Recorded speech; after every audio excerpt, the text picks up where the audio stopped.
नमस्कार, मेरा नाम है डॉक्टर अरुण शर्मा। मनोविज्ञान का विद्यार्थी हूँ और इसलिए शायद परिवेश में होने वाले मनोवैज्ञानिक परिवर्तनों, घटनाओं और विकारों पर पैनी नज़र रखने का प्रयास करता हूँ। दोस्तों, मनुष्य हमेशा अपने वर्तमान के साथ में असंतुष्ट रहता है। वो सोचता है कि जैसा उसे होना चाहिए वैसा वो है नहीं, और यह असंतुष्टि का भाव निराशा और हतोत्साहन में कब बदल जाता है पता ही नहीं चलता। तो मनोवैज्ञानिक रूप से उसके तनाव का, स्ट्रेस का कारण बनता है और प्रगति में कहीं न कहीं बाधक होता है। एक लोहार का बेटा था तो वो स्कूल में पढ़ता भी था। उसे लगा कि वो विद्यालय में बहुत मेहनत करता है, घर में आके माँ बाप की मदद भी करता है, परंतु फिर भी उसे कहीं कुछ और होना चाहिए। निराशा का भाव उसके मन में घर कर गया। वो घर लौटा, अपने पिता से उस बारे में बताया। पिता बहुत अनुभवी थे, उन्होंने लोहे के पुराने से पुराने, बेकार से बेकार टुकड़े को ठोक पीट कर, गर्म करके, लोहे में आग में जला करके हजारों है वो बर्तन बनाए थे, औजार बनाए थे, हथियार बनाए थे, जो कहीं न कहीं किसी न किसी व्यक्ति के काम आ रहे थे।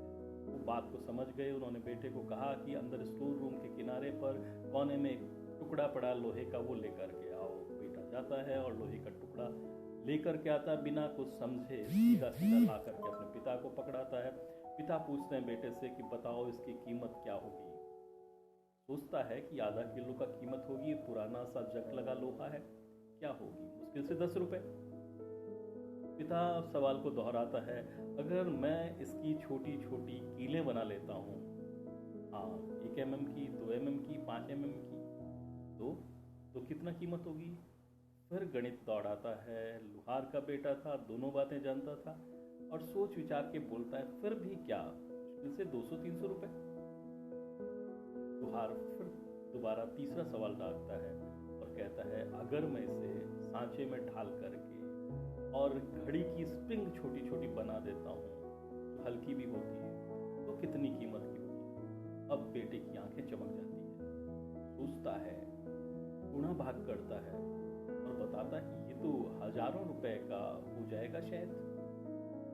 लोहार कहता है, बेटा वही बात है, तुम क्या हो ये इम्पोर्टेंट नहीं है, ये महत्वपूर्ण नहीं है। आप क्या हो सकते हो, आप में क्या संभावनाएं हैं, वो ज्यादा महत्वपूर्ण है। लोहे का एक टुकड़ा जिसकी कीमत तुम 10 रुपए बना रहे हो, अगर उसे सही तरीके से उसको नरिश किया जाए, उसको सही तरीके से उसका उपयोग में लाया जाए, उसको गर्म किया जाए, जलाया जाए, पीटा जाए, ठोका जाए, सांचे में ढाला जाए, तो उसकी कीमत है वो हजारों रुपए है, हो सकती है। तो हम वर्तमान में क्या है ये महत्वपूर्ण नहीं है, हम क्या हो सकते हैं वो बहुत महत्वपूर्ण है। इसलिए हमें उसके लिए प्रयास करना चाहिए। दोस्तों, जब कभी भी आपको लगे कि आप में निराशा का भाव आ रहा है, आप हतोत्साहित हो रहे हो, कहीं न कहीं आपका मन प्रसन्न नहीं है, तो बस उस पल की तरफ जाइए और सोचिए अपने आप की असीम संभावनाओं को, आपके अंदर की असीम संभावनाओं को, जो कि आपके भविष्य के आपको तैयार करती है।